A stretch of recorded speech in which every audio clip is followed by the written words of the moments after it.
Bonjour à tous. Meurtre ou assassinat? Le parquet de Chalon-sur-Saône doit décider aujourd'hui de la qualification des faits reprochés à Patrice Larez.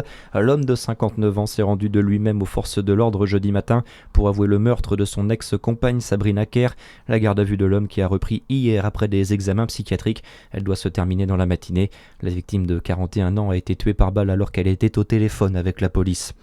Le Jura, la Côte d'Or et le Doubs, toujours en vigilance orange canicule. Ce matin, 36 départements sont concernés également. 37 autres sont en vigilance rouge. L'épisode ne doit pas se terminer avant le milieu de semaine au plus tôt, selon Météo France. Des fortes températures qui favorisent les incendies, notamment en région parisienne.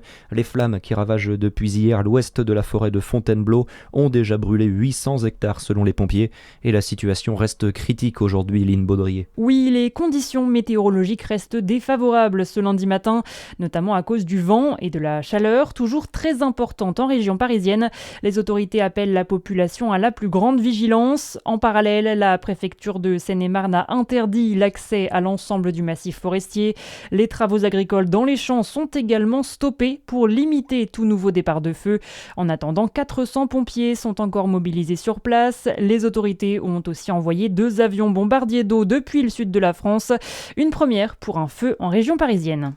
Plusieurs dizaines de logements à proximité de la forêt de Fontainebleau ont également été évacués face à la progression de l'incendie.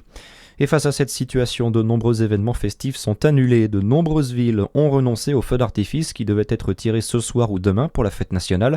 À Paris, le préfet de police a annulé le traditionnel bal des pompiers. Il aura bien lieu à Besançon ce soir. En revanche, aucun feu d'artifice dans le Jura. Il n'y en aura pas non plus à Dijon ni à Chalon-sur-Saône. Dans l'actualité également, cette cérémonie d'hommage pour la mémoire d'Alfred Dreyfus, elle s'est tenue hier à Dijon, place Robert Badinter, comme dans tous les départements de France. Il s'agissait d'une demande du président de la République, Emmanuel Macron, pour commémorer l'innocence de l'ancien capitaine de l'armée française, victime d'une des plus graves erreurs judiciaires de l'histoire de la France, mais aussi pour mettre en avant le refus de toute forme d'antisémitisme de la part de l'État français.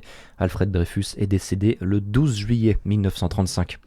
Grande frayeur dans un immeuble de Chalon-sur-Saône hier soir. Un feu d'appartement a nécessité l'évacuation de 29 personnes rue Jules Ferry. Il a pris au 5e étage vers 17h30. Une soixantaine de pompiers a été mobilisée. On ne déplore aucune victime, mais les 29 habitants évacués doivent être relogés.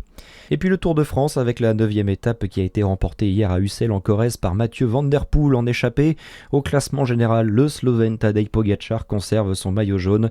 Aujourd'hui, pas d'étape pour les coureurs, c'est la traditionnelle journée de repos, reprise de la grande boucle mardi à Aurillac avant de tranquillement basculer vers les Alpes. Très bonne journée sur Fréquence Plus, à suivre votre météo.